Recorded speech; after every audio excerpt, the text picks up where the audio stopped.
Mrs. Politicz. Yo, yo, yo. What's up? Welcome back to Neighborhood Politics. You already know who I am. Do you like that? Nah, you switched it up on us, but you Mrs. Politicz. Yes, I'm Mrs. Neighborhood Politics. And I'm Mr. Neighborhood Politicz.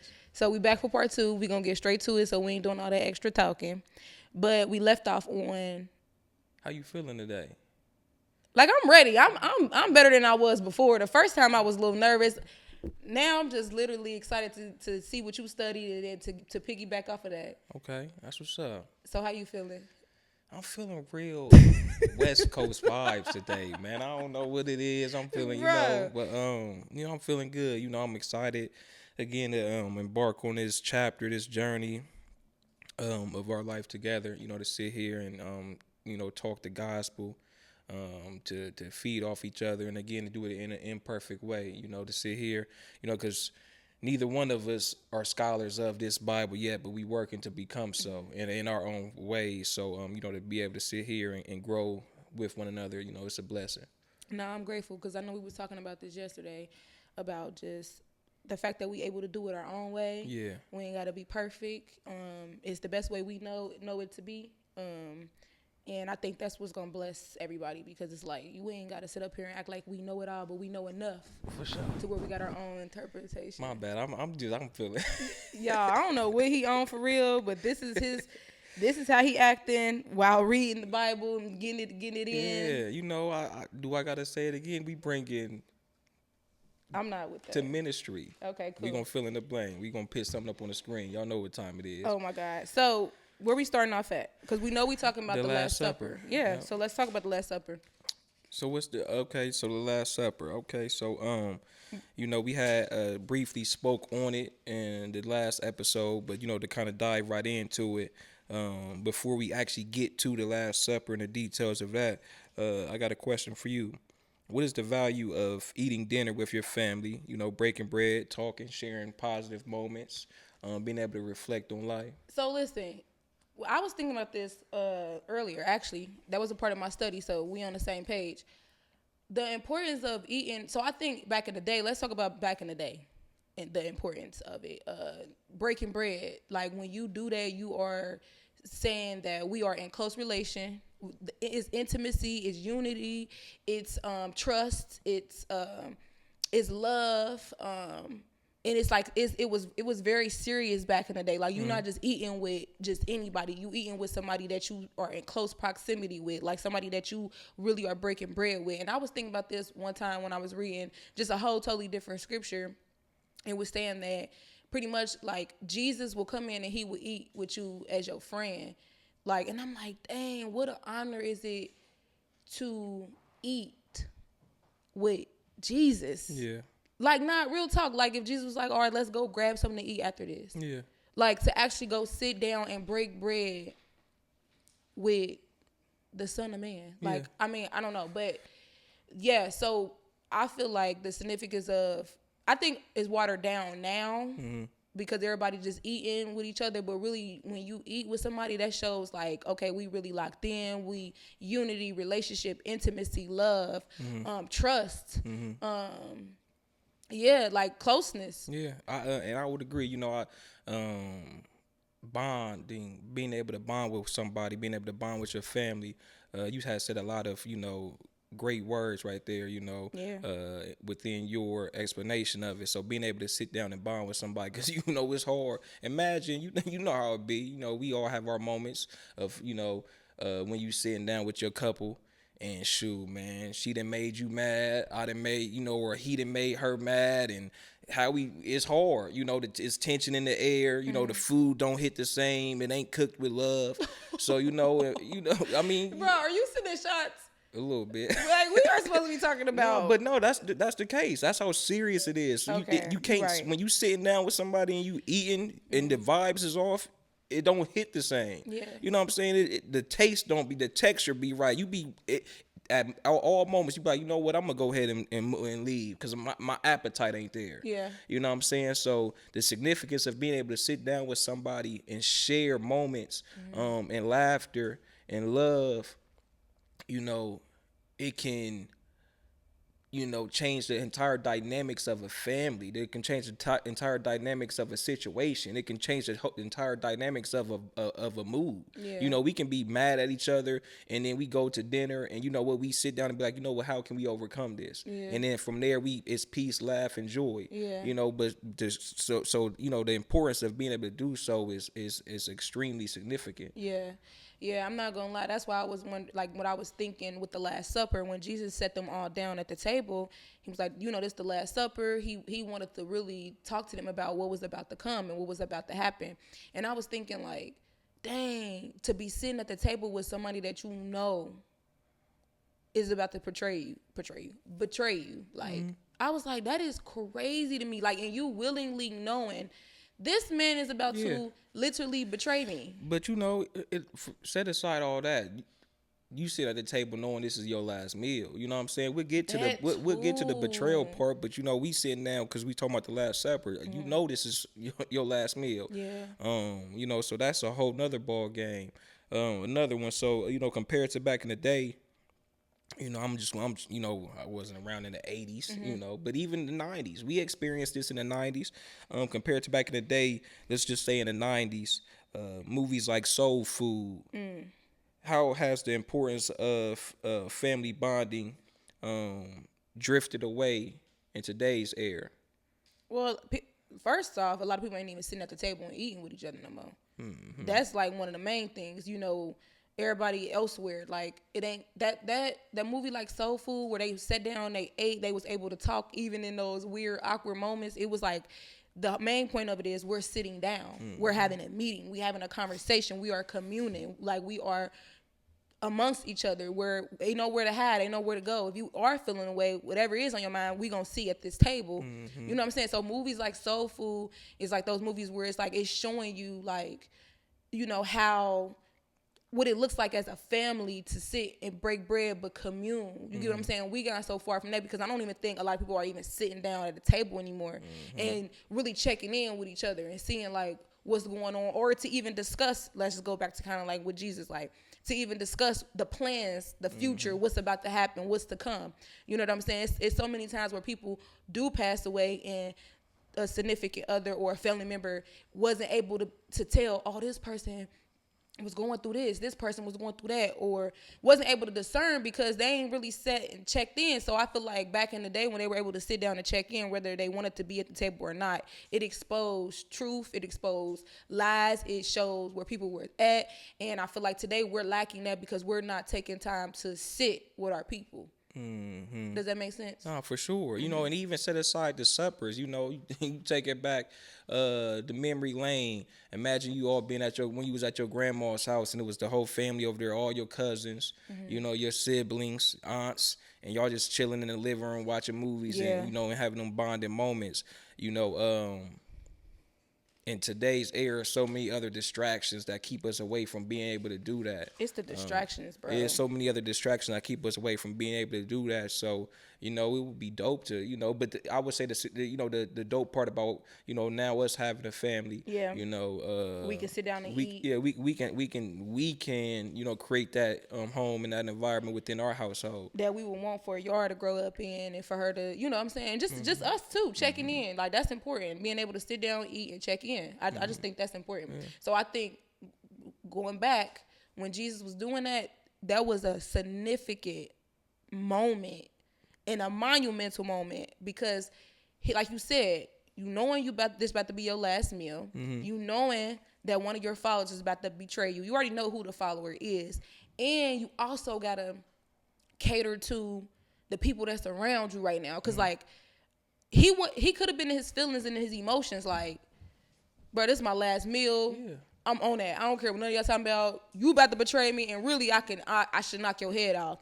Y'all, my bad, but I will talk to y'all about it later. He could have did all that, but he stayed poised. He stayed committed to the mission and the assignment in that moment, which was informing, educating, and letting them know what was about to come. For sure.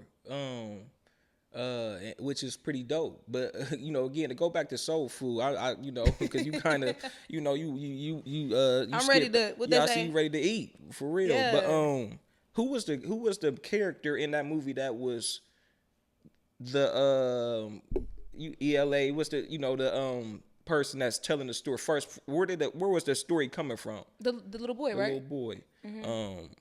And this is completely, random. You had no idea where I was going to go with this, but what significance is that? Because this is a story to where it's adults at the tables. You got arguments happening. You got family issues. Big mama then passed away, and here it is, this little kid.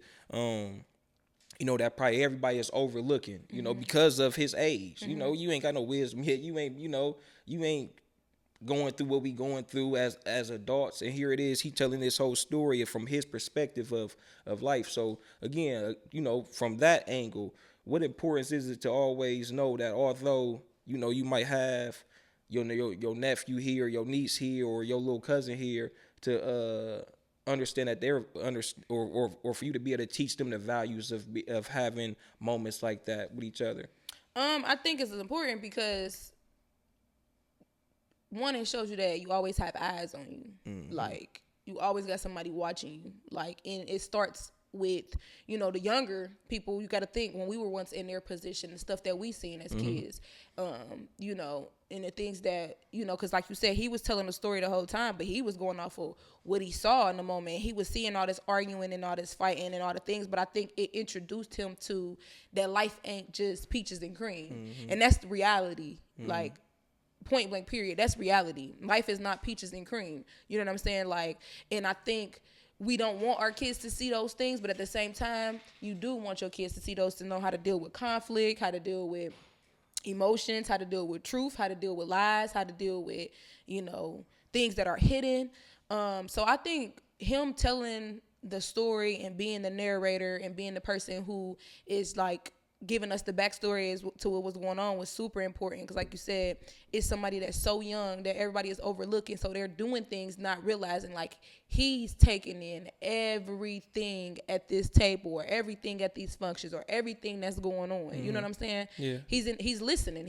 He's humble enough to receive because he's young, so he's like, what's this, what's that, what's this, what's that? If that makes sense. Yeah. And and to wrap it all the way around, I think it's pretty cool because my perspective of it is that everybody got a role. So to take it to the Last Supper with Jesus and his disciples, we talked about Matthew, we talked about Peter, we talked about Judas, and somebody like a Matthew compared to the young dude that was in Soul Food, someone that you might overlook. We sit down and everybody mixing and mingling.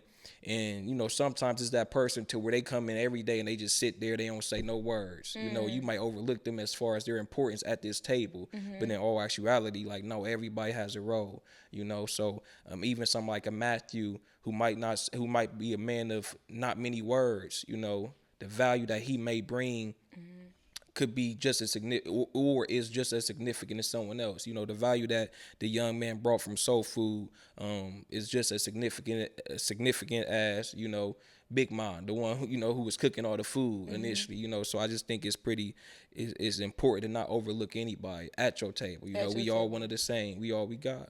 Oh yeah, I like how you wrap that around, because I'm be honest, I was like, where you going? Oh yeah, I always, we gonna get there. It might take a while, but we gonna get there for sure. I was like, Soul Food, but that's what's up. Yeah. Everybody have a role at the table. Everybody eats. Everybody got a role for sure. And it don't matter what level or. Nah, it don't matter what you feel like it don't matter what you feel like your value may be. But everybody's portion is something. Yeah. If this is 100%, if we know math. I don't know much about it. I know how to flip it. I know how to make it stretch. Bruh, but listen, if you 10 and if I'm 20, if the next person 30, that's 20, 50, that's 60. It takes everybody's portion to get to 100, right? Yeah. And without that 5%, without that 10%, you ain't gonna never get there. So I just think it's important to know that even within that table that was laid out with the Last Supper, or the movie on Soul Food, everybody role was imperative on the story. Yeah. So I had a question. What's up? I know you ain't ready for this because I was still trying to see God for this, so I don't know if you know it, but I'm gonna test you. Give it to me. I was like thinking this about Judas. Like, this man, was he just created to just betray Jesus? Who knows? I mean, again, I think so. You know, I'm not gonna say creative, but everybody has a role in the story. You know what I'm saying? So without Judas having his role as someone who betrayed Jesus, then how would I be able to sit back and relate to Jesus or and give a story of my life and say, well, you know what, I've been through the same thing too. You know what I'm saying? Now I can go to this scripture and I can look up, okay, the person who betrayed Jesus. And now I'm not bigger than the program. Because, oftentimes in life, we sit here and we think that, dang, I'm the first person that this happened to. Yeah, I'm the one betrayed by one of your closest friends. I'm the one that this happened to. Why I'm the one that went through this whole time. Man, it was already put into the story for us to to be able to go back and read and be like, you know what, how Jesus was betrayed by Jesus. You said what? Jesus was betrayed by Judas. You said Jesus, so I was going to say Jesus was betrayed by Judas. So, my little betrayal of you went behind my back and took my girl when we was 15 years old, bro, that don't amount to nothing. Yeah. You know what I'm saying? Yeah. So I think everybody had, again, back to what I said about the movie, everybody's role is imperative. So, yeah. I was thinking that, and then when I was, like, reading and then just kind of doing, like, my research, it was, like, what I kind of came up upon was, like, God gave us free will.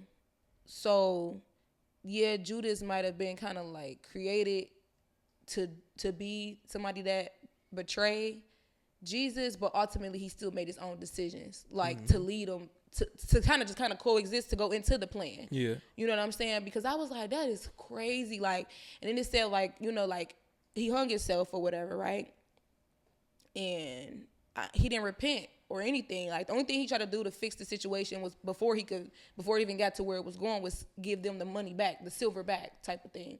At that point, it was too late. Jesus was already handed over. You know what I'm saying? But it's like, his actions leading up to that was something so crazy, to where it's like, dang, so with knowing that free will, your actions actually led to the betrayal of Jesus. So it's like, I don't know. I was really thinking that. And it's still kind of like, I mean, that's a good question. But again, everybody got a role, and it's funny because within this time period, again, because we're not Bible scholars, let that be clear. But within this time period of when Jesus started to where he ended, it seems, from what we know and from what we've done read in our, in our studies, it seems as if everything that I done been through, you done been through, Joe Blow down the street done been through, everybody can find some type of way to go back within the story and find between these 12 disciples something that they can relate to. Yeah.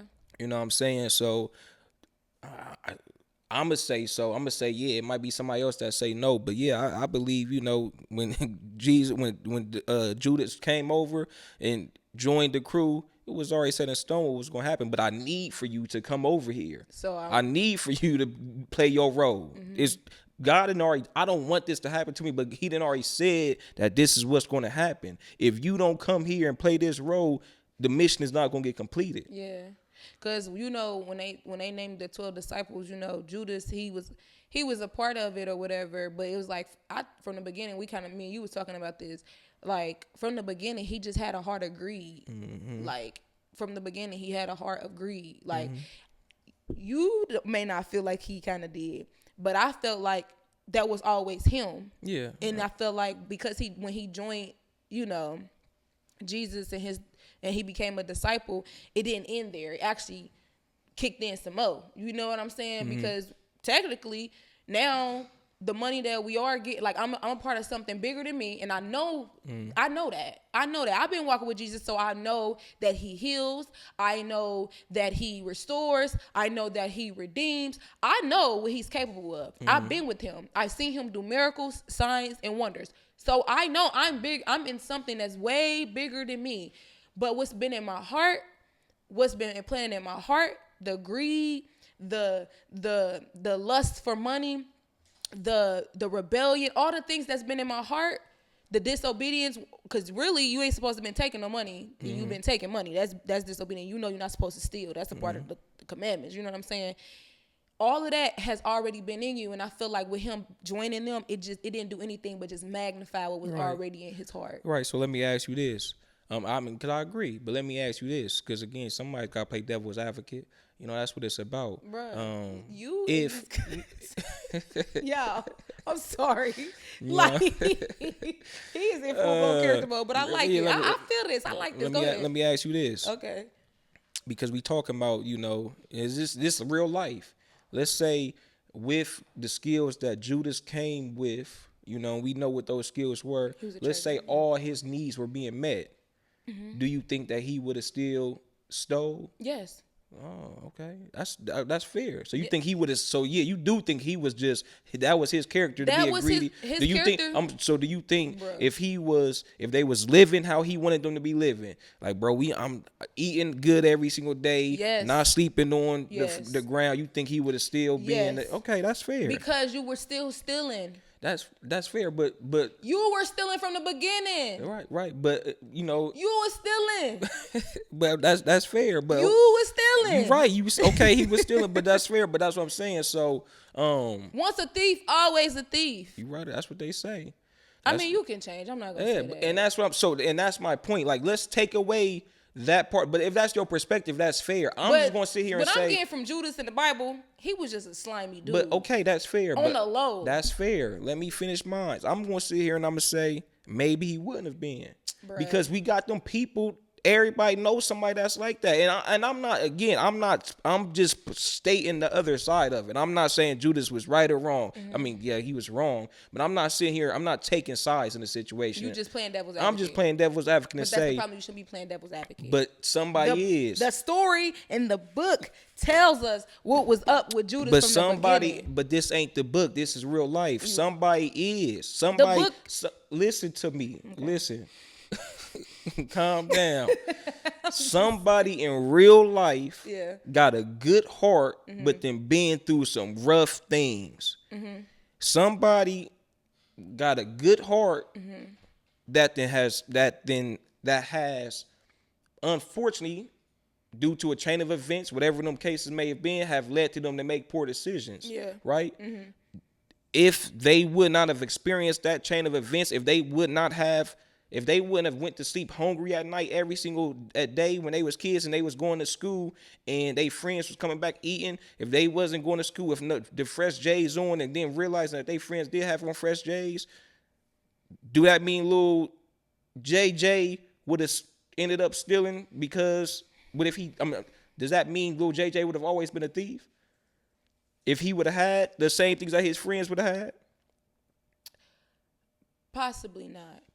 And that's all I'm saying. I'm not trying to sit here and say I'm just. Nah, you got a point. Yeah. Possibly not. Like, your circumstances and situations can contribute, not define. Heavily, you know, contribute to your decision making. Right. Ultimately. Heavily. But that don't mean it's make it right. No, I'm just saying in our life, in our circumstances of us growing up, in our culture, somebody growing up in the hood with nothing. And somebody growing up in the hood that's eating in the same neighborhood, a rough environment, but somebody's mom got EBT and doing right by it and coming home and making sure that EBT is getting used correctly, and somebody's mom is selling that EBT and ain't doing right by it, and little bro still ain't eating that night. Same situation, same home. Does from this young man that ain't eating, we growing up in the same environment, does this make him a bad individual because of the circumstances of the lack of resources that he has? No, it don't. Because I know somebody who did that. I know somebody who stole. Yeah, and again, that's all I'm saying. You know, but that goes back to the part about what you said as far as the roles. Everybody got a role, because that story somebody can relate to. Mm-hmm. Somebody can relate to in real life, and say, you know what? Yeah, man, because I was a little bit greedy. You know, again, I'm not saying you right or wrong. I'm just trying to put in the perspective that somebody made a poor decision because of, unfortunately, the circumstances that they was put in. Okay. Now, if you was just still doing it, say you had everything, and you still was doing wrong, then that's, for sure. That's greedy. But that's what Judas was doing. And that's fair. I just want to put in a different perspective. Remember when Jesus told them to go out by twos and he said, don't take nothing with y'all? Remember he said that? He said, go out by twos, go on these missions, go pretty much preach the gospel, but don't take nothing with y'all. Stay here, you know, when you go, ask pretty much to stay somewhere. If they don't let you get up through, you don't got to stay there. But if they do, you know, whatever. Even in that, with that whole act, with that everything, he provided everything that they needed. That's why he wanted to show them that I provide for y'all. But you got, but what comes with? Go ahead. You see how you go ahead. He's showing I provide for y'all, and he even said in here, I just read it earlier, like, remember, because he was talking to Peter, like, pretty much you need to step. I know you need help with faith because you still worry. And look, I remember when I sent y'all out by twos, and I did what I did. Did y'all lack for anything? No, but I know you still need work with your faith, right, type of thing. I'm saying that Judas was a part of that. He didn't lack for nothing. They didn't lack for nothing. They had everything that they needed. It might not have looked like the glitz and the glams, like, you know, me and you talk about that all the time. Like, it might not look like this, but you still ain't hungry. You still fed. You still well taken care of. You got shelter. Everything. You got it. So what about little homie that's growing up in the hood? That's still mom got EBT. She went and bought everything. She bought the noodles. She bought the sandwiches. She bought the Kool-Aid jammers. She bought everything. So he got everything. He got food. He got shelter. Little bro that grew up in the right next door, actually. Mm-hmm. This my best friend. Best friend. I go right next door, hop over the fence, boom, knock on the door. Hey, little bro, come outside today. Can we play? Mom got the same resources, EBT and everything. Mm-hmm. She don't buy nothing. All she bought is hot dogs and bread. Mm-hmm. Right, he's still eating every night. Mm-hmm. There's still a roof over his head, but he ain't satisfied with just them hot dogs, because he know when I go hop this fence and go over here to my best friend's house, I got Kool-Aid over here. Mm-hmm. I'm tired of drinking water every day. Mm-hmm. You know what I'm saying? Like, that Kool-Aid, that fruit punch hit different. You know? So again, I'm just saying, like, but still, hear me out. It's an appetite type thing. That's fine. Listen. Because the way Jesus is and the way Jesus was back in that day, and just in them walking with Jesus, it's as simple as asking. Right. So yeah, you might have only this and that and that here, and your friend, this your best friend, right? Mm-hmm. Just like how Judas and all them. I ain't saying Judas was his best friend, but they all was walking with Jesus, and he said, "Ask for whatever you want, and it shall be given to you." So there was no reason for you to go steal and do the things that you do, because if this is your best friend, you should be able to ask him for a bag of chips or whatever the case may be, and it'll be given to you, because we walking in close proximity. Right. We with each other. You right. But what about pride? That's your problem. No, you're right. But somebody's not like dealing with that. I'm not saying that to somebody, but I'm saying that's what I'm talking to you about. I'm embarrassed. I don't want you to come over my house. But that's what I'm saying. Yeah, that's fair. But that's what I'm going into with Judas. That's where you know that the enemy has your heart with certain different things. You're walking in close proximity with Jesus, the man who is literally casting demons out, healing, restoring, miracles, signs, and wonders, and you are lusting for more. Right. You're taken care of, but are you asking him for the extra stuff that you want? No. Right. You're just taking it. Right. That's fair. You right. Bruh. But that's somebody in real life. I get what you're saying, and I get how you trying to relay it, like correlate it, and then relate it to real life situations. But the matter of the fact is the heart. Exactly. So the heart of it all. And I'm not saying nobody is right or wrong, because I've been there.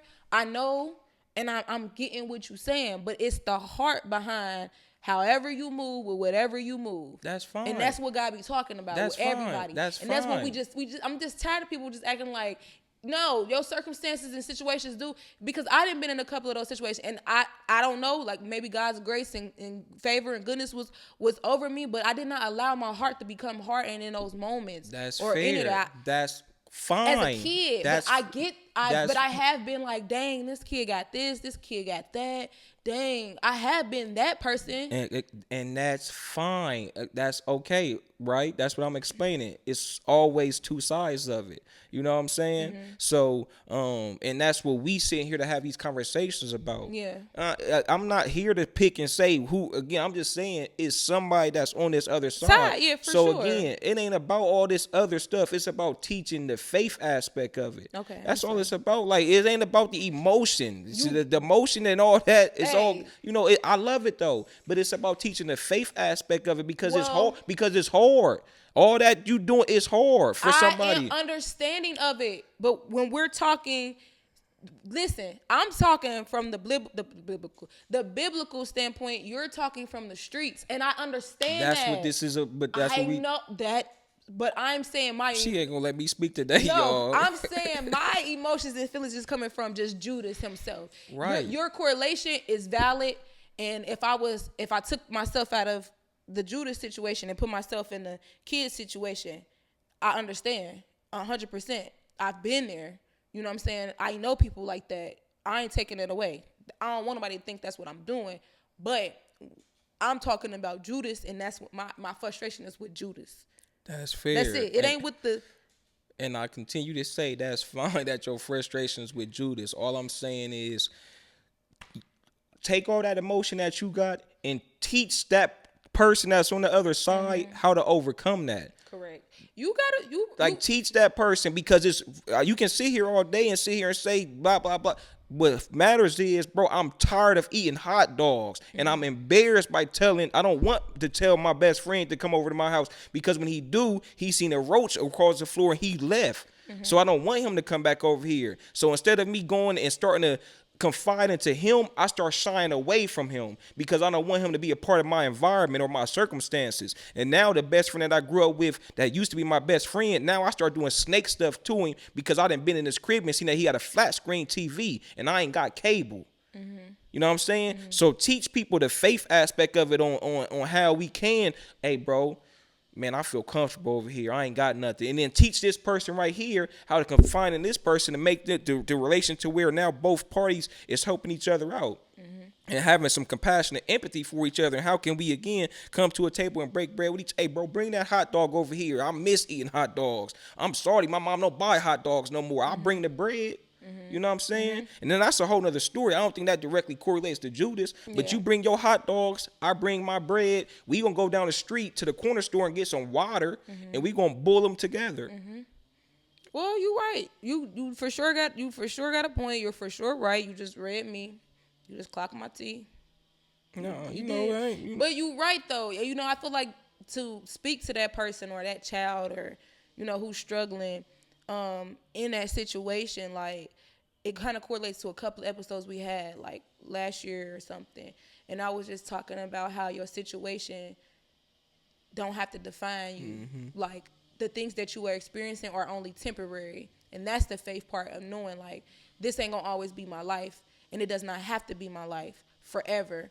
I'm in this situation right now, but this won't be my forever, and when I get the opportunity to change that situation, I'm going to take that. And then as far as when it comes to a friend, like you said, having that pride of being like, dang, I don't want this person to judge me or anything. But I feel like if this is your best friend, that's the person who you can. Amen to that. I mean, like literally, if it's really your best friend, this is the person you can, because you don't know by if you don't, ask this person or tell this person what's going on, the help that you could have. You don't want to have pride in that situation, because with pride, you're not going to get anywhere. You're not going to get the things that you need. You're not going to be able to say, hey, I need help. You know what I'm saying? Like, and to be honest, I struggle with pride even still to today. You know what I'm saying? So I know that the opposite of pride is humility, and that's being open and humbling yourself and saying, this is where I'm at, this is what's going on, you know what I'm saying, and I need help. And being okay with there that. We go. You know what I'm saying? Yeah. Like for real, being okay with that, because it's not easy to say I need help, especially when you was raised on pride or you were raised on don't tell nobody your business, don't tell, this or that. Like it's not easy, you know what I'm saying? So when you realize that when you practice humility, God is able to help you. Because for that kid who might not want to tell nobody, they can be blocking their blessings. Like it could be as simple as, let me tell my best friend. Then my best friend mom might be like, oh, when I go to the grocery store, I'm gonna make sure I look out for such and such too, because I know that mom only buy this and that and that. You know what I'm saying? Or I'm gonna make sure when it's time to cook, I'm gonna make sure that he come over and eat with my like, you just never know what's on the opposite side of that pride. So you want to make sure that you're not always operating in pride. You don't want to operate in pride at all. You want to have humility and be honest and open and share with a trustworthy person your situation in hopes that God will come through and shine through that. Okay, and amen to that. Amen to that. I love that. I love that. Now you preaching. Now you preaching. Now you got to stress me out. So to the Last Supper, it was some key things that happened during the Last Supper, or leading up to the Last Supper. But we're gonna talk about the Last Supper. It was some key things that that happened. I got some things I want to point out. So we talked about the betrayal. Yes. Jesus predict that one of his disciples was going to betray him. That's one that I want to touch on. You said it. It's funny. You said humility. So we got service and humility. Humility. Humility. Yep.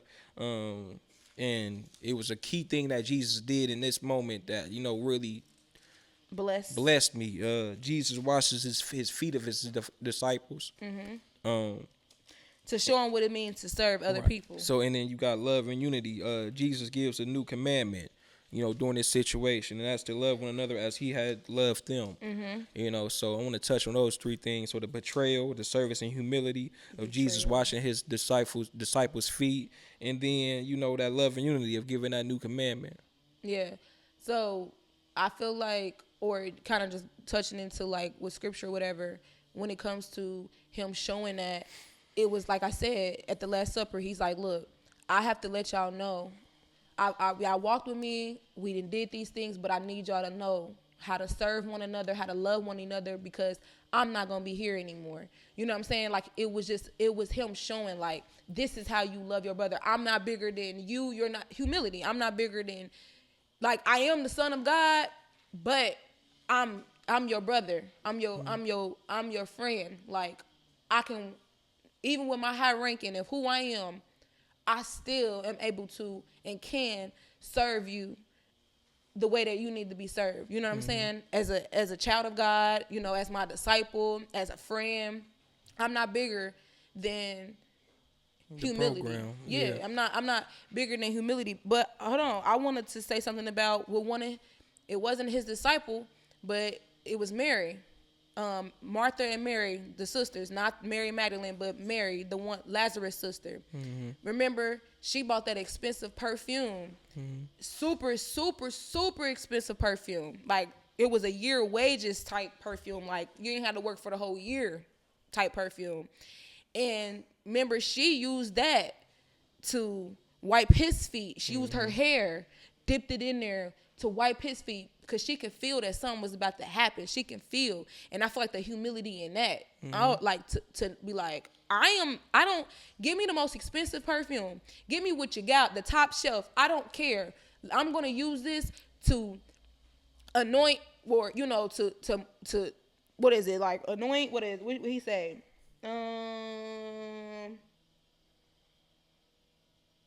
Bless, anoint, whatever. Yeah. Yeah, but, and even when she did that, that was just a little glimpse where Judas was like, bro, how would you go by? I know we still at humility, but I just kind of got to slide that in there. This was like not the first, but like one of the encounters with Judas showing like, bro, why would you go buy this expensive perfume that we could have used for the poor to wipe his feet with it? And it says here in the Bible that he didn't ask that because he really cared about the poor. He asked that because he used to use the money to help himself. So it was like, you don't even know what's going on right now. You're one of my disciples, and you can't even sense that the time is near. And I'm telling you that the time is near. But her humility in that moment to go do that and to wipe his feet with her hair, that's top. That's one of the top 10 too. You know, it's funny, man. You think of feet, you be like, I'm good. You know, I mean, that's for Like, me. Like, ew. you know, you think of feet, you be like, I'm cool. You know, so just the visual aspect of it again, because you know they called Jesus what? I don't know if you might catch when they call Jesus. What? What they call him? Oftentimes. Rabbi, master, all of Yeah, all of the above. So for me to be the one to sit here and wash y'all's feet in this situation, again, is very humbling. Yeah, you my master. You take care of us. Yeah. You know what I'm saying. Well, we take care. We it's our job to take care of you. Wash your feet. So for you to sit here and at this moment, pretty much at the end of the marathon, the race is about to be over. For you to wash our feet, and bro, back in that day they was walking. Yeah. They ain't have Hondas and Ferraris and Chargers. It was foot. So imagine what some of them corns and lack of arches and the crust on them look like. The you know what I'm cactus, saying? the Imagine cactus. that. Is it a cactus? Nah, so imagine that. You know what I'm saying? To sit here and to watch somebody's feet. Oh man, and to let them know. And Peter was like, "I'm cool. Come on, why you doing this to me? Like, nah, this is supposed to be the other way around, sir. Like, don't worry about me." And he like, nah, this is it's all a message. You know what I'm saying? If I can do it, you can do it. Yeah. That's what's up. But that's what I love about Jesus. He our big brother. He set the example. Yeah. Like the ultimate example that you can set. Like, period. Again, and that's why, and to kind of go back to what we spoke on earlier, the episode is something that if you just go through it and just try to figure out some type of story, some type of situation that happened, you're going to find something that you can relate to. You know what I'm saying? To where it's, again, like, dang, if Jesus was able to sit back and have a moment to where he was humble enough to do this, then why can't I? Yeah. And it ain't got to be rubbing somebody's feet. It could be whatever else that may be. But, why can't I have a moment of humility and do something for somebody else? Yeah. So that we talked about humility. Go ahead and touch to the next one because we're going to be wrapping it up soon. So I want to make sure we cover it. We kind of talked about the betrayal, but, we can speak on the betrayal. So, in John 26:27, at the table, Jesus said, the one to whom I give this, my bad, my handwriting is terrible. The one to whom I give this. You said what? John 26:27. It ain't John, baby. That's where I got mine from. John 26? It ain't a 26 in John. Well, let me finish reading. Okay, Gang, you figure it out later on. Okay. John, the one to whom I give the crust of bread after I've dipped it. Then he dipped it and gave it to Judas. As soon as the bread was in his hand, Satan entered him. Woo! What must you do? Said Jesus. Do it and get it over with. Bruh. So, at the table they were sitting down talking, and he had said, like, somebody's gonna betray me. And I think, all the disciples had asked, like, well, who gonna be the one? Somebody asked him who gonna be the one. Yeah. And then he said, whoever I give this crust of bread to, that's who is gonna be the one. So he dipped it and gave it to Judas, and then that's when Satan entered him. And then he said, what must you do? Said Jesus. Do it and get it over with. So in other words, like, little homie, do what you gonna do, bro. Like, I already know what's, what I'm saying? It is what it is. Like, what we waiting on? I'm thugging it. I'm ready. You know what I'm saying? I'm ready for what's to come. Judas, with the piece of bread, left and got up through. He got up through. I'm not gonna lie. Remember, we was talking about the part where it says when he took that bread, Satan entered him. Yeah. Oh my God! And I was like, how? Why? What was the significance in the bread and then Satan entering him? Like, how did that? Why? How? Why? What? When it's like, what happened to where it's like, okay, he ate the bread, and then as soon as he ate the bread, Satan entered him. I mean, I think, again, because you spoke on it quite a few times when you was having your moment, but that heart posture. Yeah. So, I'm mad. I'm in a place to where I'm here. I'm sitting at this table. Yeah. I'm really sorry. I'm really not in the best place, but I'm on the fence. You know what I'm saying? I'm on the fence. I ain't on one side, I ain't on the other side, but I'm on this fence. Yeah. You know what I'm saying? But I am present.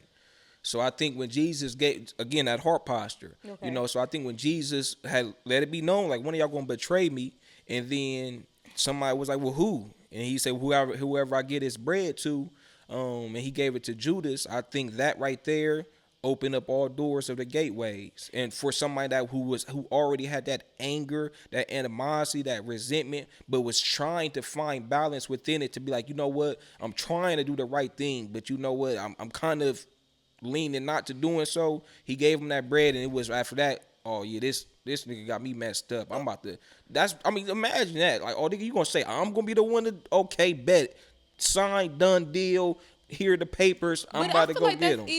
That's more, not even more. That is more of the problem right there, because you just met with them prior to this supper. And like, that's how you know he was fried, because you literally just met with them to ask them, like, hey, before he even exposed that you was gonna be the one. Man, cats be grimy. Bruh, he literally just met with the people prior and was like, what y'all give me if I turn him over to y'all? And they said 30 pieces of silver. He said bet. And that's how it be. And then still went to the supper.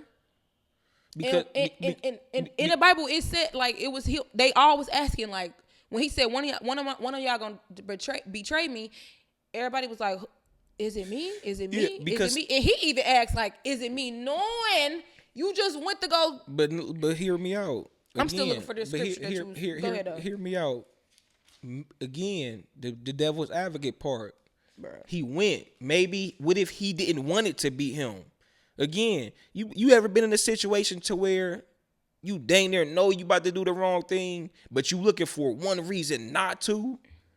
You get what I'm saying? You looking for one reason not to. Like, man, I don't want to do this, bro. Yeah. I really don't. Please, God, don't let me do this. Please don't let me do it. So now we just saying, like, in real life terms? In real life terms, because this how it be.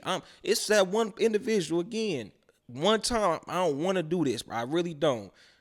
And then boom, that moment that you praying to God for me not to make that wrong decision, somehow, some way you get triggered, but your heart already was leaning, it was already open. You've already opened the gateways for it to happen. Yeah. You know what I'm saying? But you asking for God, please, God, don't let me make this decision. I don't want to. And then boom, you get triggered. You know what I'm saying? Something happens to where, you know what it is with another night of you not eating. Right. Or a random person, you living on the street, I'm hungry. Yeah. I'm hungry. A random person, you ask this last person for some food, he throw the food at your face. Yeah. Oh, nigga, I'm about to go take his head off. Yeah. That was it. I get what he don't even have nothing to do with it. He don't even know that. Well, he threw the food at my face, but he didn't even know that. I was on my last straw, and I'm about to take you to the 12th degree, and nigga, we both going down. But because you did that, now it's over with. That was it. Off with his head. Okay, so you're saying you feel like Judas was possibly on his last straw? I'm asking. Do I think he was? I'm not even asking for you to answer. I'm asking. I'm asking. You got me on my last straw. I'm asking because I'm asking. I'm just propping a question. I'm asking. He was there. Was he there to be? Was he there to be an informant? To be an informant, or was he there to? I do not want to do this, but this nigga keep making me mad. And then Jesus already was on that. He was like, nigga, why you here? I already know what you gonna do. You gonna be the one. Oh, and then he like, bet. All right, I wanted to spare you. It's somebody in the hood be saying that, like, bro, I wanted to spare, bro, but I couldn't even save him no more. Let me tell you what I picture. I picture like Jesus with like an apple or something. Like, let's just say orange. Man. Hear me out. Just like with orange and being like, look, I'm about to tell y'all. Like, just really on some, like, I'm about to let y'all know what's about to happen. Hold on, this is so random, but can you go get our props, please? We were supposed to bring them out. Hurry up, run. Go get the props. Bruh. Because we brought the Last Supper to the table. We brought the Last Supper. This is random, but bring the props over.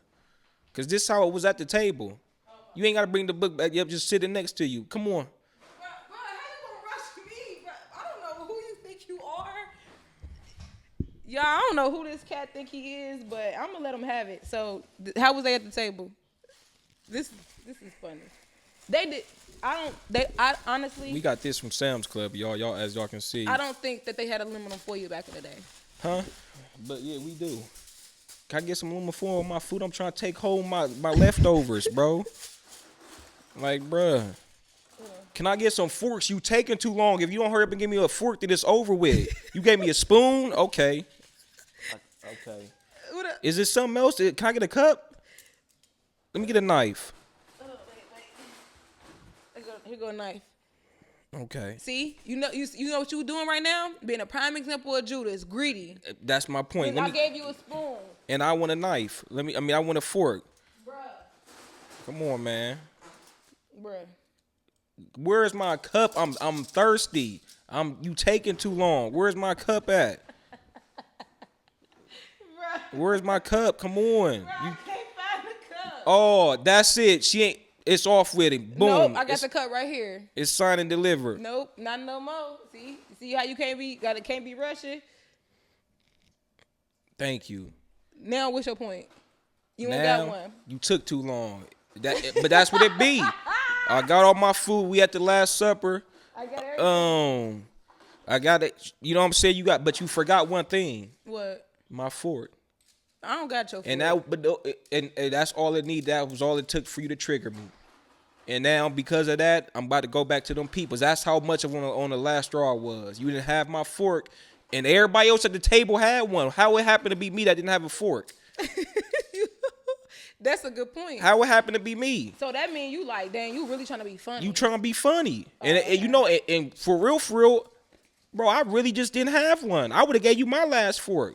But because you gave me a cup, you gave me the foil to take home, you gave me a plastic plate, you gave me a knife and a spoon. Mm-hmm. But because everybody else had a fork, I ain't happy. And I feel like you being funny because that's the last straw. So it's over with. Honestly, are you friends with Judas? Like, is that your homeboy? Because I don't know what the problem gotta get the is. visual. Nah, bro, because you tripping. What Rocco say? Keep them squares up out your circle. See, no, real quick. Let me just make this point then.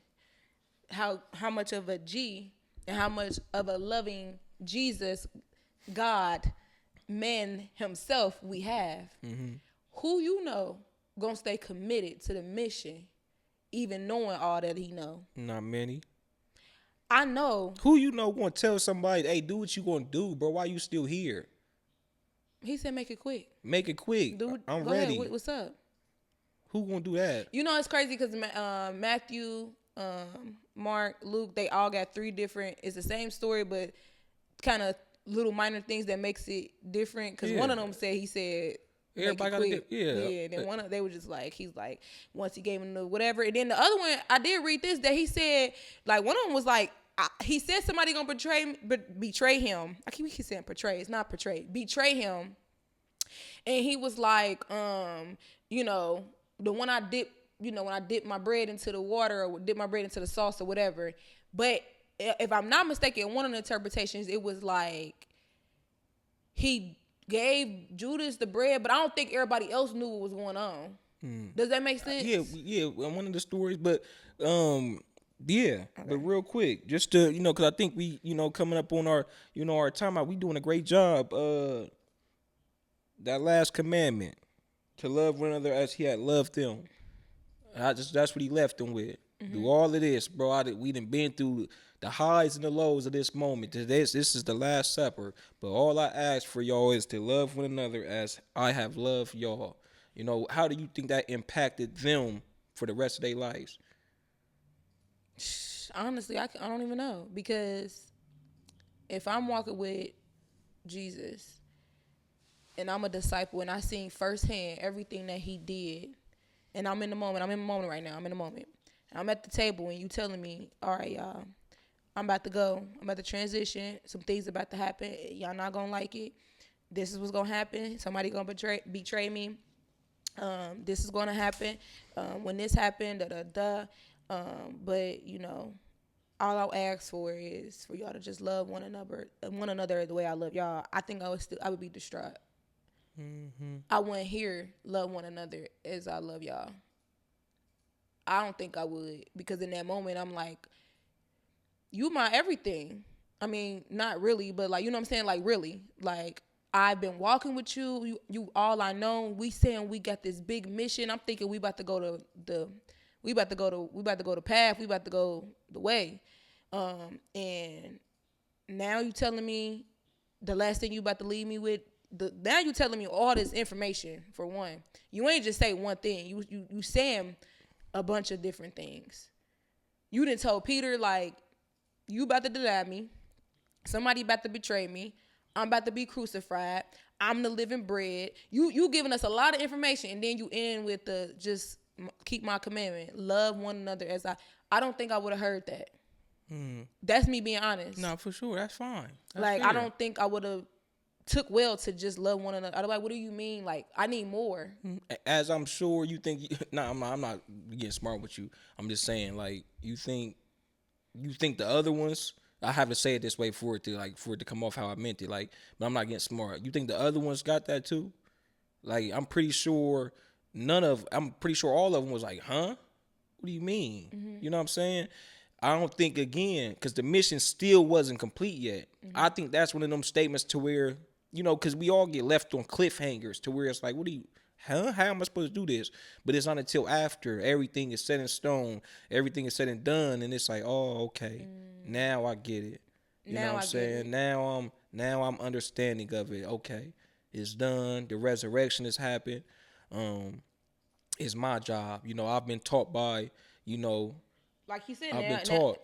So now it's time to put in that work. Yeah, and I seen how he loved me. Although we may not have had much, as we talked about earlier, I had plenty. I seen the works that he did for others. I seen how he healed the blind and cure people from having demons. You might not understand now, but you will. But later. You'll get it later. Ooh. And I think that's a good one to end. And you may not get it now, but you'll get it later. That's good. It's still off with your head because you took the off for it. Pastor Q money. Nah, man. But, I can see that for you. But in your own little twist, you rounding them up for God. I appreciate it. Well, that was our part 2, y'all. I'm excited. This was good. Mm-hmm. This was really, really good. Part 2, yeah, this was good. This blessed me. Thank you. For sure. Bringing niggas to the ministry. Huh?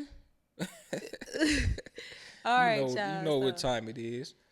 We all we got.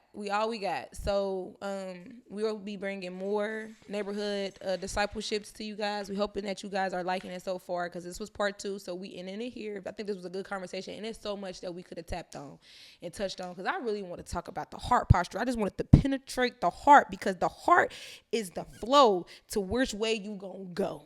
Okay.